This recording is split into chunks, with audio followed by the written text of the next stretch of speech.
ప్రపంచానికి తెలియని ఒక రహస్యం ఉంది. శివుడు స్వయంగా చెప్పిన ఉపవాసం. దీన్ని చేసినవాళ్ల జీవితం మారిపోతుంది. ఈ రహస్యం వినగానే మీరు కూడా ఆశ్చర్యపోతారు.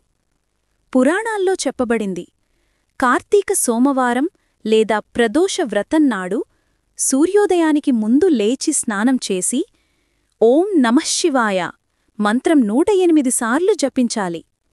ఉపవాసమంతా మనస్సు శాంతిగా ఉంచి అహంకారం, కోపం, అసూయాలాంటివి దూరంగా ఉంచాలి. సాయంత్రం దీపం వెలిగించి శివలింగానికి నీరు, బిల్వపత్రం సమర్పించి శివన్నే నా జీవితంగా భావిస్తున్నాను అని మనసులో చెప్పాలి.